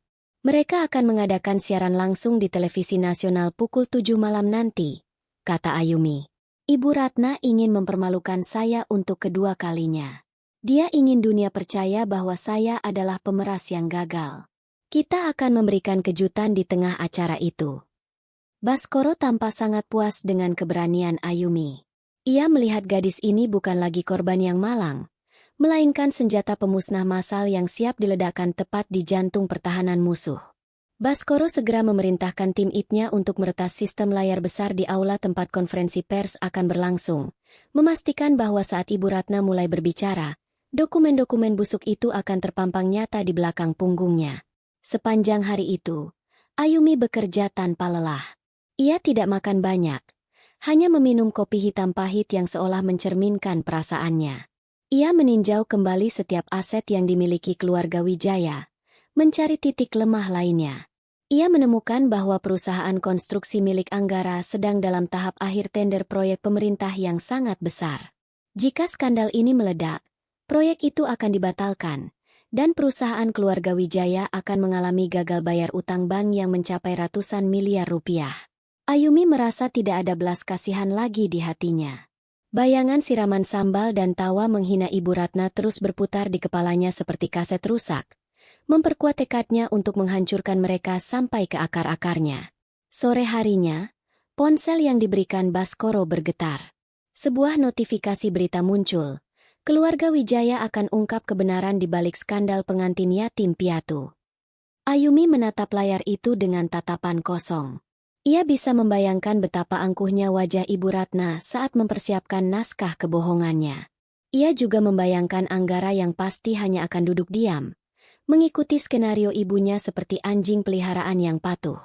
Siapkan mobil, perintah Ayumi kepada asistennya. Ia tidak akan menonton dari jauh. Ia akan datang ke sana, menyaksikan langsung reruntuhan Menara Gading yang selama ini dipuja-puja oleh orang-orang yang telah menginjak-injaknya. Pukul 7:15, Ayumi sampai di lokasi konferensi pers. Ia mengenakan kacamata hitam besar dan syal yang menutupi sebagian wajahnya agar tidak dikenali oleh petugas keamanan di depan. Ia menyelinap masuk melalui pintu samping yang sudah diatur oleh orang-orang Baskoro. Di dalam ruangan, puluhan wartawan sudah berkumpul, kamera-kamera sudah terpasang rapi, dan lampu-lampu sorot menerangi podium kosong yang tampak sangat megah. Ayumi berdiri di pojok ruangan yang gelap, bersembunyi di balik pilar besar. Jantungnya berdegup kencang, bukan karena takut, melainkan karena adrenalin yang meluap. Ia merasa seperti seorang pemangsa yang sedang menunggu mangsanya masuk ke dalam lubang jebakan. Tepat pukul 7, pintu utama terbuka. Ibu Ratna masuk dengan langkah sangat angkuh, mengenakan pakaian serba putih seolah ingin menunjukkan bahwa dialah pihak yang suci dan terzalimi. Di belakangnya, Anggara berjalan dengan kepala tertunduk. Wajahnya tampak kusam dan penuh tekanan. Mereka duduk di balik meja panjang yang dipenuhi mikrofon. Ibu Ratna mulai berbicara dengan suara yang dibuat-buat sedih, menggunakan air mata buaya untuk menarik simpati publik. Kami sangat kecewa dengan perilaku Ayumi yang ternyata memiliki niat buruk sejak awal. Kami hanya mencoba melindungi nama baik keluarga kami dari tuntutan mahar yang tidak masuk akal, ucap Ratna dengan nada yang sangat meyakinkan. Wartawan mulai riuh, mencatat setiap kebohongan yang keluar dari mulut wanita itu. Anggara hanya mengangguk pelan saat ibunya menyebut Ayumi sebagai wanita yang gila harta. Ayumi yang mendengarnya dari kegelapan mengepalkan tangannya kuat-kuat. Sekarang, bisik Ayumi ke arah alat komunikasi kecil di telinganya. Seketika, lampu di dalam ruangan sedikit meredup, dan layar raksasa di belakang Ibu Ratna yang tadinya menampilkan logo keluarga Wijaya mendadak berubah menjadi gelap gulita. Suasana menjadi hening sejenak. Semua orang menatap ke arah layar dengan penuh kebingungan. Ibu Ratna menoleh ke belakang, Wajahnya mulai berubah pucat saat melihat sebuah foto dokumen dengan stempel rahasia muncul dengan sangat jelas di sana. Itu adalah dokumen penggelapan dana yayasan. Tidak hanya foto, sebuah rekaman suara mulai diputar melalui pengeras suara aula, memenuhi ruangan dengan suara asli Ibu Ratna yang sedang menginstruksikan asistennya untuk memalsukan laporan keuangan panti asuhan demi membeli perhiasan berlian baru. Pastikan anak-anak panti itu tidak mendapatkan jatah susu bulan ini. Alihkan dananya ke rekening pribadi saya di Swiss. Suara Ratna bergema dengan sangat jelas, membuat seluruh wartawan terperangah. Ibu Ratna berdiri dengan panik, mencoba menutupi layar itu dengan tubuhnya. Namun dokumen itu terus berganti, menunjukkan bukti-bukti lain yang lebih mengejutkan termasuk foto-foto Anggara yang sedang berpesta pora dengan uang hasil korupsi tersebut. Inilah puncak penghancuran yang telah disusun Ayumi. Sebuah kehancuran yang ditonton oleh seluruh negeri secara langsung. Kekacauan meledak seketika di dalam aula konferensi pers yang tadinya tertata rapi. Suara rekaman instruksi keji Ibu Ratna masih terus menggema, memantul di dinding-dinding marmer yang dingin, sementara layar raksasa di belakangnya menampilkan rincian transaksi bank yang tidak terbantahkan. Para wartawan yang semula duduk tenang kini berebut maju ke depan panggung. Lampu kilat kamera menyambar-nyambar seperti badai petir yang membabi buta. Ibu Ratna berdiri mematung. Wajahnya yang tadi dipoles riasan mahal kini tampak pucat pasi bagaikan mayat. Bibirnya bergetar hebat, mencoba mengeluarkan kata-kata pembelaan. Namun suaranya tenggelam oleh teriakan pertanyaan yang menghujam dari segala arah. Ia menoleh ke arah Anggara, berharap putranya akan melakukan sesuatu. Namun Anggara justru menyembunyikan wajahnya di balik kedua telapak tangan. Bahunya terguncang hebat karena rasa malu yang luar biasa. Ayumi keluar dari balik pilar kegelapan, melangkah perlahan menuju tengah ruangan dengan keanggunan yang mematikan. Ia melepaskan kacamata hitamnya, membiarkan semua orang melihat bekas luka kemerahan di pipinya yang masih tersisa akibat siraman sambal kemarin.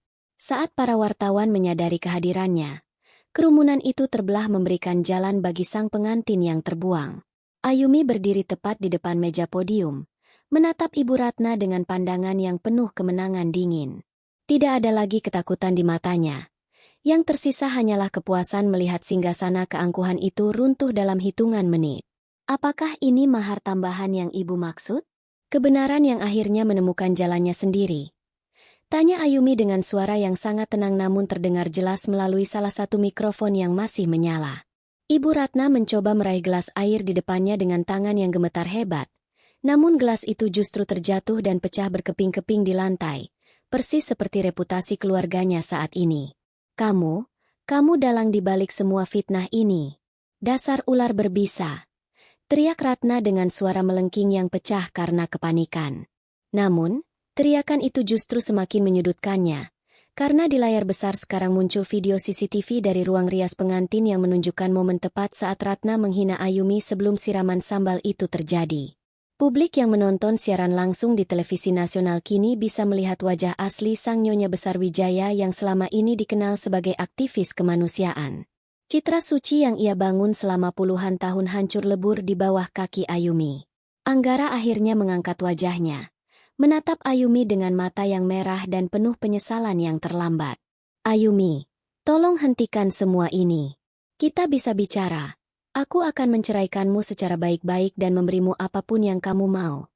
Bisik Anggara dengan nada memohon yang sangat menyedihkan. Ayumi hanya tersenyum tipis. Sebuah senyuman yang lebih menyakitkan daripada tamparan keras. Terlambat. Anggara, kamu punya kesempatan untuk menjadi pria saat di pelaminan kemarin. Tapi kamu memilih menjadi bayangan ibumu.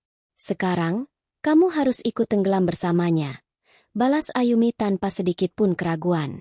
Ia tahu bahwa detik ini juga, saham perusahaan keluarga Wijaya sedang terjun bebas di lantai bursa, dan para investor mulai menarik dana mereka secara massal.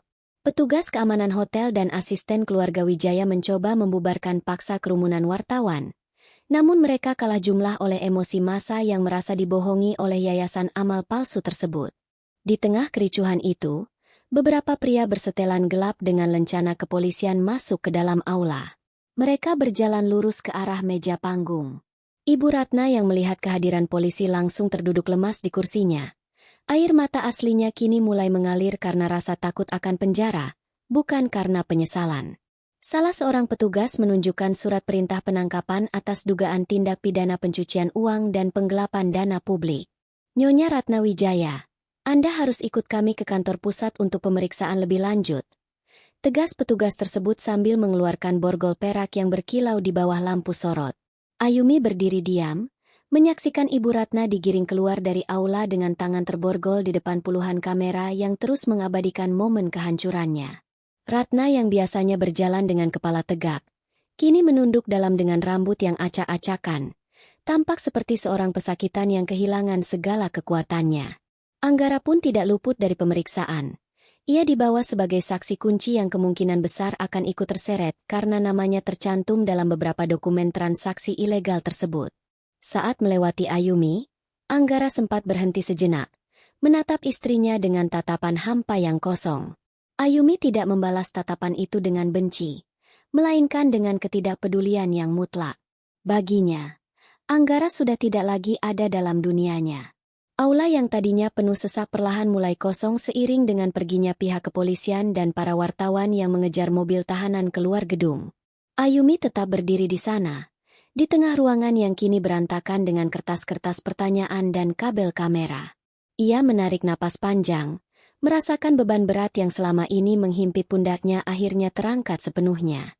Baskoro muncul dari pintu samping, berjalan mendekati Ayumi dengan tepuk tangan pelan yang menggema di ruangan yang sunyi itu.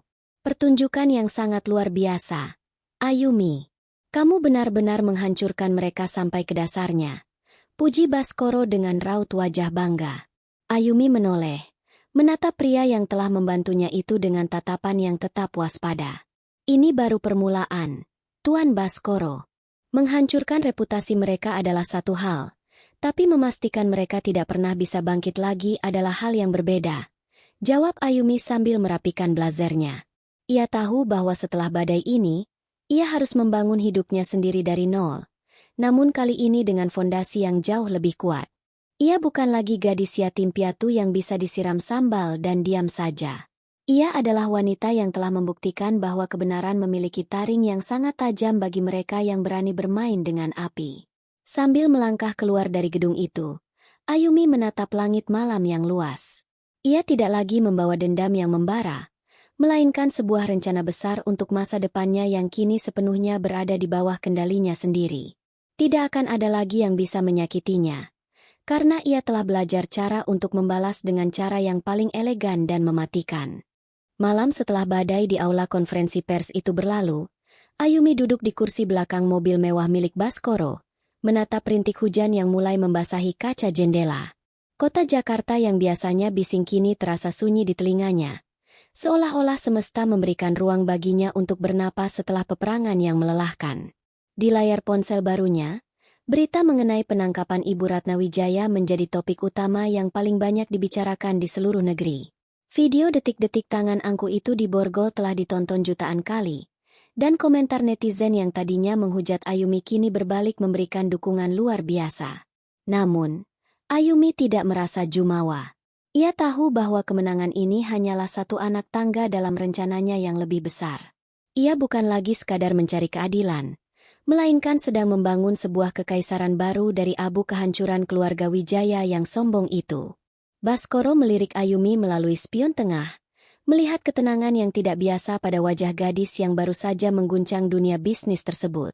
Kamu tidak ingin merayakan ini, Ayumi? Kamu baru saja menumbangkan raksasa yang selama ini dianggap tidak tersentuh, ujar Baskoro dengan nada menyelidik. Ayumi hanya tersenyum tipis. Matanya tetap menatap lampu-lampu jalan yang kabur karena air hujan. Perayaan adalah untuk mereka yang merasa tugasnya sudah selesai. Tuan, bagi saya, ini baru pembersihan lahan. Saya belum membangun apapun di atas tanah yang baru saja saya ratakan. Jawab Ayumi dengan suara yang stabil. Baskoro terdiam sejenak, merasa semakin kagum sekaligus waspada terhadap ambisi yang mulai tumbuh di dalam jiwa Ayumi. Gadis yatim piatu yang dulu disiram sambal itu kini telah menjelma menjadi seorang arsitek strategi yang sangat dingin dan penuh perhitungan. Keesokan harinya, Ayumi melangkah masuk ke sebuah gedung perkantoran tua di pinggiran kota yang sengaja ia sewa melalui perantara. Di sana, Ia telah mengumpulkan tim kecil yang terdiri dari para mantan karyawan keluarga Wijaya yang pernah dipecat secara tidak hormat oleh Ibu Ratna. Mereka adalah orang-orang yang memiliki sakit hati yang sama, namun selama ini tidak memiliki keberanian untuk melawan. Ayumi berdiri di depan mereka, mengenakan setelan blazer berwarna biru dongker yang elegan. Keluarga Wijaya jatuh bukan karena saya, tapi karena kesombongan mereka sendiri. Sekarang, saya menawarkan kalian kesempatan untuk mengambil kembali apa yang seharusnya menjadi milik kalian. Kita akan mendirikan Lentera Capital, sebuah perusahaan investasi yang akan mengambil alih aset-aset Wijaya Group yang kini sedang dilelang oleh bank, tegas Ayumi di depan tim barunya. Suasana di ruangan itu mendadak penuh dengan semangat yang membara. Ayumi menjelaskan rencananya dengan sangat mendalam. Ia tahu bahwa saham Wijaya Group sedang berada di titik terendah, dan banyak anak perusahaan mereka yang sebenarnya sehat namun terbebani oleh utang induk perusahaan. Dengan bantuan modal rahasia dari Baskoro dan data-data internal yang ia miliki, Ayumi mulai melakukan akuisisi diam-diam melalui perusahaan cangkang. Ia mengincar divisi konstruksi dan yayasan pendidikan yang selama ini menjadi mesin uang keluarga itu. Ayumi bekerja 18 jam sehari, melupakan rasa lelah yang menghinggap di tubuhnya. Ia ingin memastikan bahwa saat Anggara dan ibunya keluar dari proses hukum nanti, mereka tidak akan mendapati satu sen pun sisa kekayaan yang bisa mereka banggakan. Di tengah kesibukannya, sebuah surat datang dari balik jeruji besi. Itu adalah surat dari Anggara yang ditulis dengan tangan yang gemetar. Dalam surat itu, Anggara memohon ampun, mengatakan bahwa ia selalu mencintai Ayumi dan hanya terjepit oleh dominasi ibunya.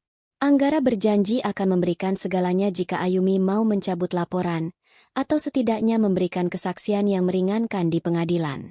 Ayumi membaca surat itu tanpa ekspresi sedikit pun. Ia mengambil korek api, membakar ujung kertas tersebut, dan membiarkannya berubah menjadi abu di dalam asbak kaca. Cinta tidak pernah membiarkan orang yang dicintainya dipermalukan seperti binatang. Anggara, bisik Ayumi pada kehampaan ruangan kerjanya. Baginya, kata-kata Anggara hanyalah sampah yang tertiup angin, tidak memiliki bobot lagi dalam timbangan hidupnya yang sekarang. Minggu-minggu berikutnya diisi dengan peperangan di meja perundingan. Ayumi muncul di hadapan para kurator bank sebagai representasi dari Lentera Capital. Para bankir yang dulunya memuja Ibu Ratna kini harus berhadapan dengan Ayumi yang jauh lebih cerdas dan taktis. Ia menawar aset-aset berharga Wijaya Group dengan harga yang sangat rendah, menggunakan fakta-fakta hukum yang menyudutkan untuk menekan nilai tawar mereka. Kehadiran Ayumi di ruang rapat selalu membawa aura yang sangat menekan. Ia tidak banyak bicara, namun setiap kalimat yang keluar dari bibirnya adalah fakta yang tidak bisa dibantah. Satu persatu, aset keluarga Wijaya mulai berpindah tangan ke bawah kendali Ayumi. Ia seolah sedang mencabuti bulu-bulu burung merak yang dulu selalu memamerkan keindahannya dengan penuh kesombongan di depannya. Berita mengenai munculnya Lentera Capital dan sosok misterius di baliknya mulai tercium oleh media. Namun, Ayumi tetap menjaga profilnya agar tetap tertutup. Ia ingin ledakan terakhir terjadi saat ia benar-benar memegang kendali penuh. Ia juga mulai memulihkan nama baik panti asuhan yang dananya sempat dikorupsi oleh Ibu Ratna. Ayumi menyumbangkan sebagian besar keuntungan awalnya untuk membangun fasilitas pendidikan bagi anak-anak yatim piatu, memastikan bahwa tidak akan ada lagi anak yang nasibnya bisa dipermainkan oleh orang kaya yang serakah. Inilah cara Ayumi menyembuhkan luka masa lalunya, bukan hanya dengan menghancurkan musuh, tapi dengan membangun sesuatu yang bermanfaat bagi orang-orang yang senasib dengannya. Pada suatu sore yang tenang, Ayumi berdiri di balkon kantor barunya yang kini sudah berada di gedung yang jauh lebih mewah. Ia menatap pemandangan kota dengan perasaan puas yang berbeda dari sebelumnya. Di tangannya, ia memegang sebuah dokumen terakhir, sertifikat kepemilikan rumah utama keluarga Wijaya yang baru saja ia menangkan dalam lelang eksekusi. Rumah yang dulu menjadi tempat ia dihina, rumah yang dulu ia anggap sebagai gerbang menuju kebahagiaan semu, kini secara resmi menjadi miliknya. Ayumi tersenyum kecil. Kali ini matanya ikut berbinar. Ia membayangkan wajah Ibu Ratna jika wanita itu tahu bahwa gadis, sampah, yang pernah ia siram sambal kini adalah pemilik sah dari ranjang tempat ia tidur selama puluhan tahun. Keadilan mungkin datang terlambat, tapi bagi Ayumi, Keadilan yang ia jemput sendiri terasa jauh lebih manis daripada apapun di dunia ini. Langkah kaki Ayumi menggema di koridor penjara yang dingin dan berbau pembersih lantai yang menyengat. Ia mengenakan setelan jas putih tulang yang kontras dengan dinding beton abu-abu di sekelilingnya. Sebuah simbol kesucian yang kini ia rebut kembali dari lumpur penghinaan. Di tangannya, ia menggenggam sebuah tas jinjing kulit yang berisi dokumen-dokumen pengalihan aset terakhir.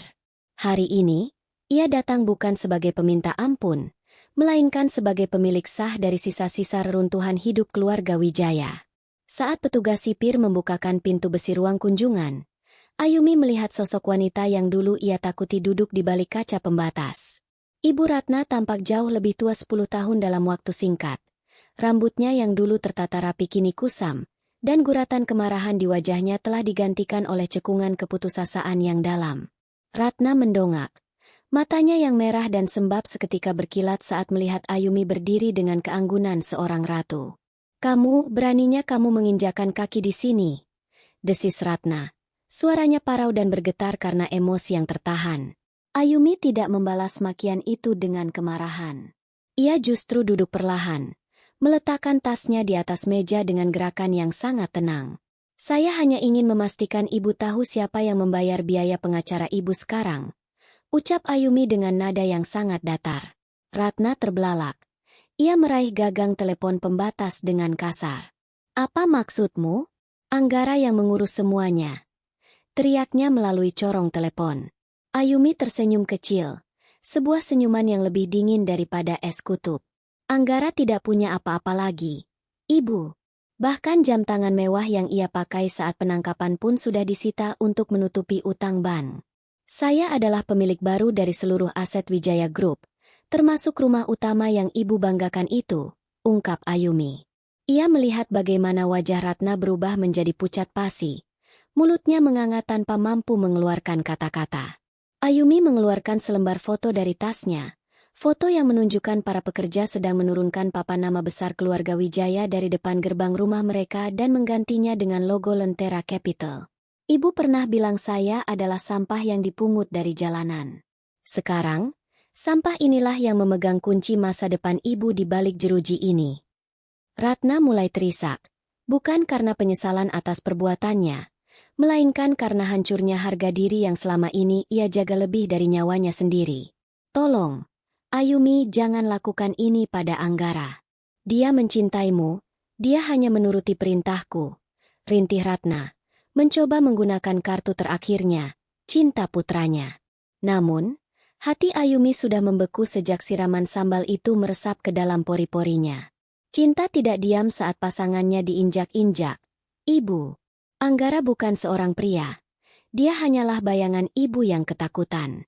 Dan bayangan itu akan menghilang saat cahaya kebenaran menyinarinya," balas Ayumi tanpa sedikit pun rasa iba yang tersisa di hatinya. Pertemuan itu berakhir dengan teriakan histeris Ratna yang harus diseret kembali ke selnya oleh para petugas. Ayumi berdiri, merapikan jas putihnya, dan berjalan keluar tanpa sekalipun menoleh ke belakang. Ia merasa sebuah lubang besar di jiwanya mulai tertutup.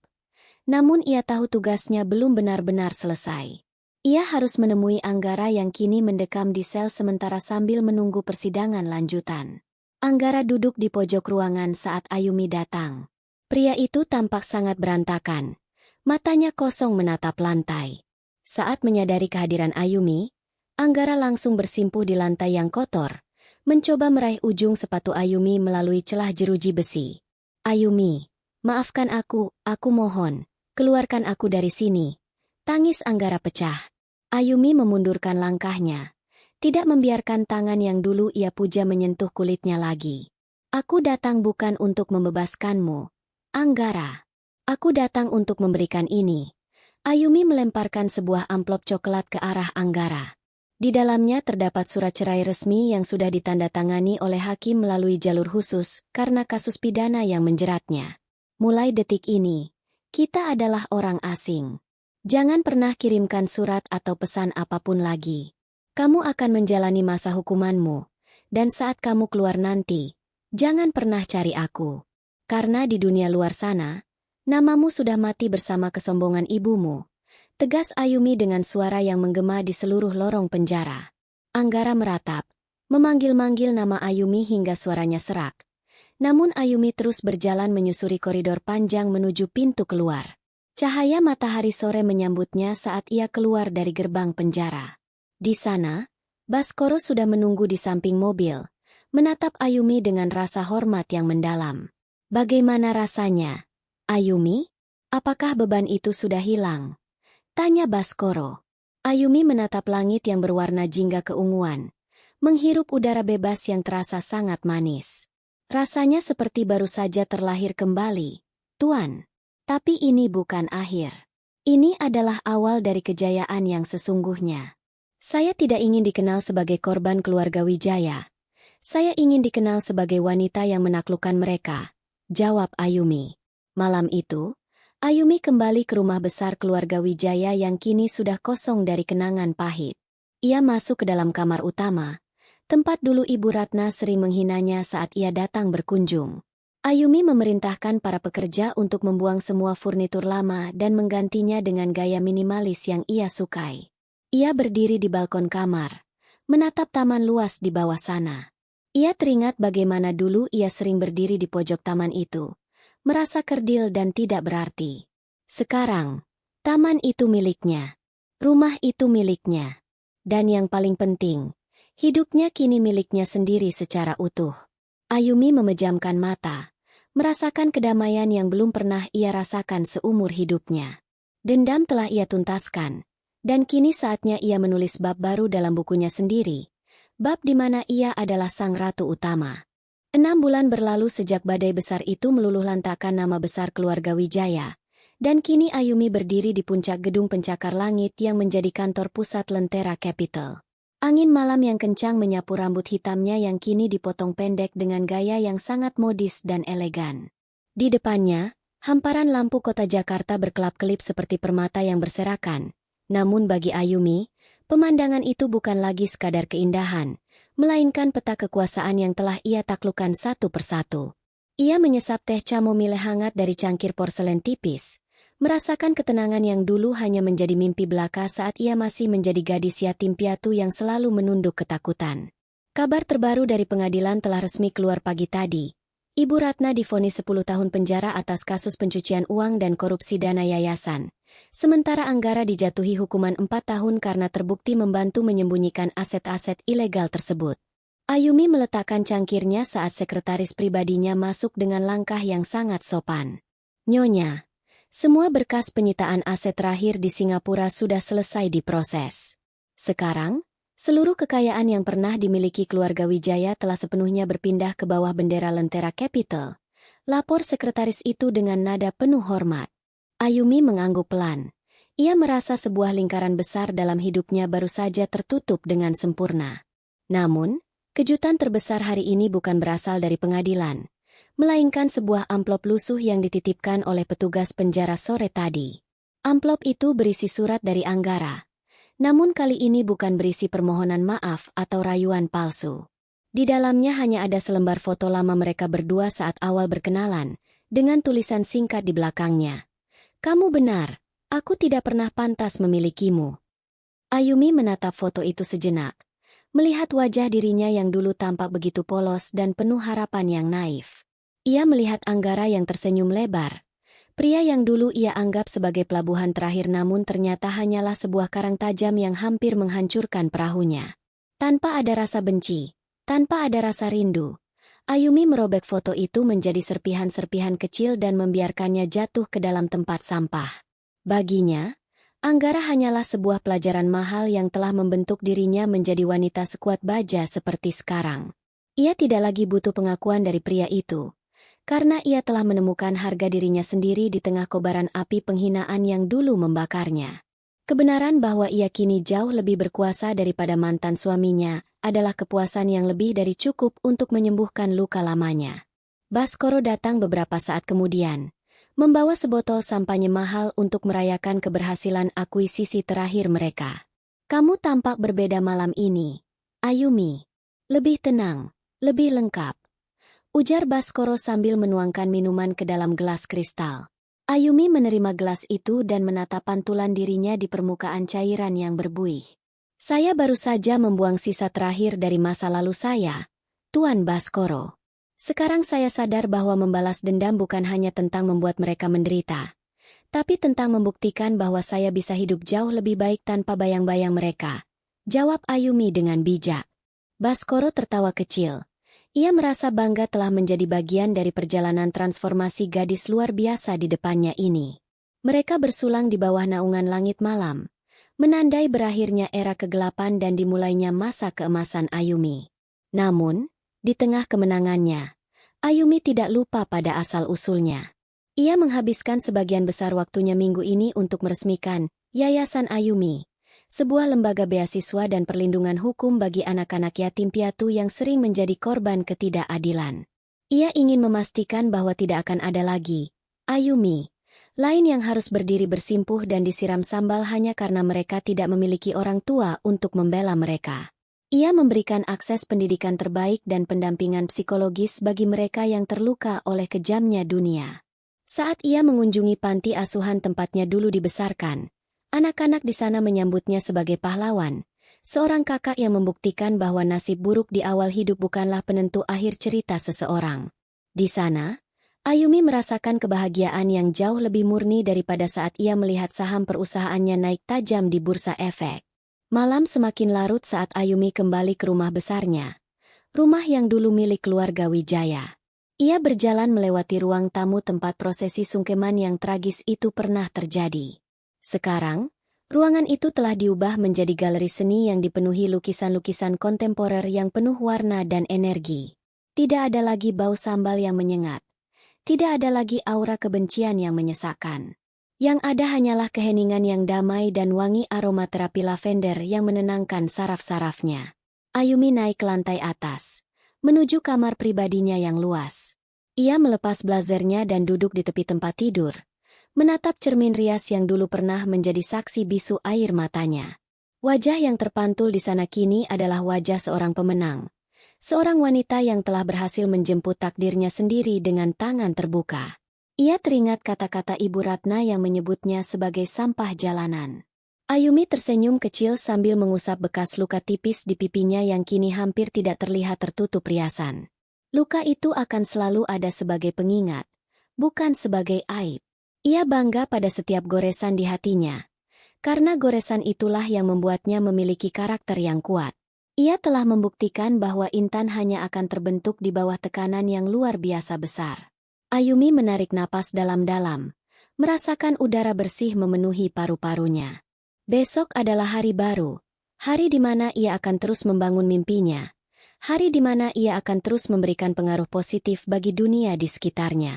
Ia tidak lagi merasa perlu menoleh ke belakang untuk memastikan musuh-musuhnya masih terjatuh, karena ia sudah terlalu jauh melangkah ke depan. Sebelum mematikan lampu kamar, Ayumi mengambil sebuah buku catatan kecil di atas meja nakasnya. Ia menuliskan satu kalimat terakhir untuk bab hidupnya yang penuh drama ini.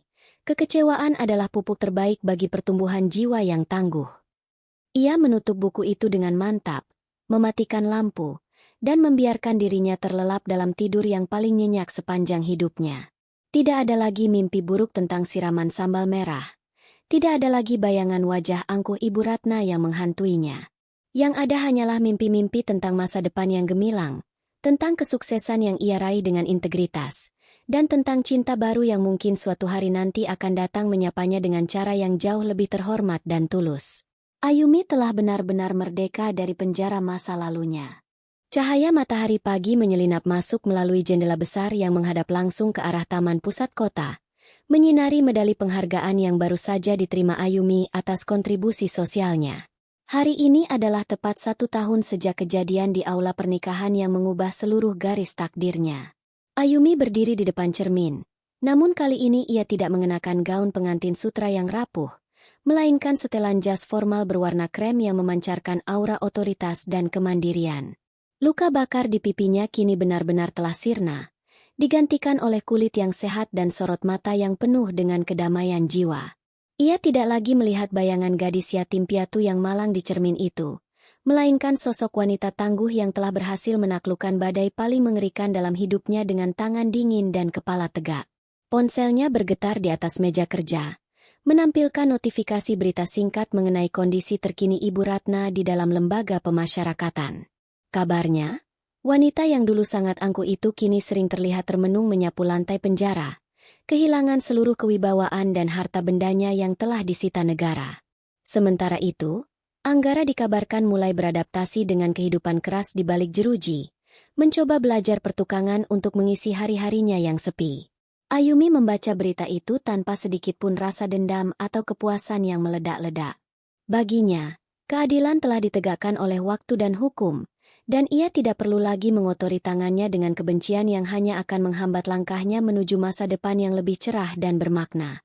Ayumi melangkah keluar dari kantor pusat Lentera Capital, menuju sebuah acara peresmian panti asuhan modern yang ia bangun dengan dana pribadinya. Di sana, ratusan anak menyambutnya dengan tawa riang dan bunga mawar putih yang segar. Saat ia berdiri di atas panggung untuk memberikan sambutan, Ayumi melihat Baskoro yang berdiri di barisan depan dengan senyum bangga yang tulus.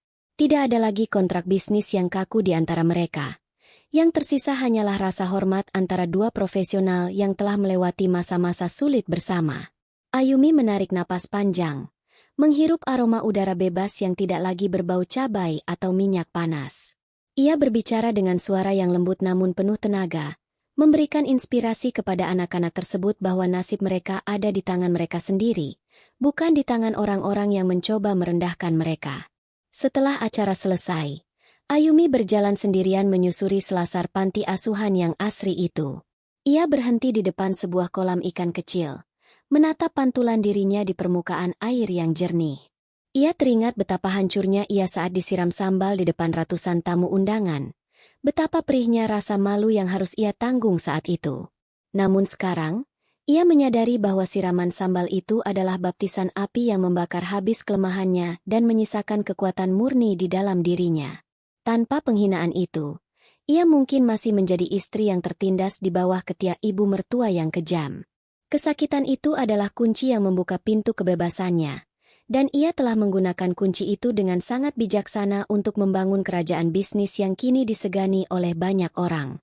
Seorang asisten mendekat dan memberikan sebuah laporan keuangan tahunan yang menunjukkan pertumbuhan luar biasa dari yayasan dan perusahaannya.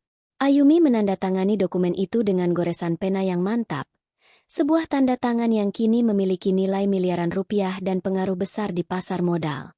Ia kemudian mengajak anak-anak panti asuhan itu untuk makan siang bersama, duduk di tengah-tengah mereka tanpa ada batasan kasta atau harta. Di sana, di antara tawa tulus anak-anak yang tidak beruntung itu, Ayumi menemukan kebahagiaan yang sesungguhnya. Ia tidak lagi butuh pengakuan dari keluarga bangsawan atau pujian dari sosialita palsu. Ia telah menjadi pahlawan bagi dirinya sendiri dan bagi mereka yang membutuhkan perlindungan dari ketidakadilan dunia yang sering kali kejam. Sore harinya, Ayumi kembali ke rumah besarnya yang kini terasa sangat hangat dan penuh dengan energi positif. Ia duduk di balkon sambil memandang matahari terbenam yang berwarna jingga keemasan. Ia mengambil cincin pernikahan lamanya yang selama ini ia simpan di dalam kotak kayu kecil sebagai pengingat akan masa lalunya yang pahit. Dengan gerakan perlahan, ia melemparkan cincin itu ke dalam kolam air mancur di taman bawah, membiarkannya tenggelam di antara bebatuan dan menghilang dari pandangan mata untuk selamanya. Itu adalah tindakan simbolis terakhir untuk menutup babak hidupnya dengan keluarga Wijaya. Tidak ada lagi ikatan, tidak ada lagi bayang-bayang, dan tidak ada lagi air mata yang harus terbuang sia-sia untuk orang-orang yang tidak pernah menghargai keberadaannya. Malam mulai turun, menyelimuti kota dengan selimut kegelapan yang dihiasi ribuan lampu. Ayumi masuk ke dalam kamarnya, menyalakan lampu meja yang temaram, dan mulai menulis rencana bisnis untuk tahun depan. Ia memiliki ambisi untuk memperluas jangkauan yayasannya hingga ke pelosok negeri, memastikan setiap anak yatim piatu memiliki akses pendidikan yang setara dengan anak-anak orang kaya. Hidupnya kini memiliki tujuan yang jauh lebih besar daripada sekadar membalas dendam. Ia ingin menjadi mercusuar bagi mereka yang sedang tersesat di tengah badai kehidupan. Kekuatan yang ia miliki sekarang adalah tanggung jawab yang harus ia tunaikan dengan penuh integritas dan kasih sayang kepada sesama yang membutuhkan bantuan. Sebelum beranjak tidur, Ayumi membuka jendela kamarnya lebar-lebar, membiarkan angin malam yang sejuk masuk ke dalam ruangan. Ia memejamkan mata dan tersenyum, merasakan kedamaian yang sangat dalam merasuk ke dalam sanubarinya. Ia telah memenangkan peperangan yang paling sulit, yaitu peperangan melawan rasa sakit hatinya sendiri. Ia telah membuktikan bahwa pembalasan terbaik adalah dengan menjadi versi terbaik dari diri sendiri dan memberikan manfaat bagi orang banyak. Ayumi telah benar-benar melampaui luka-lukanya. Ia kini berdiri tegak sebagai simbol keberanian.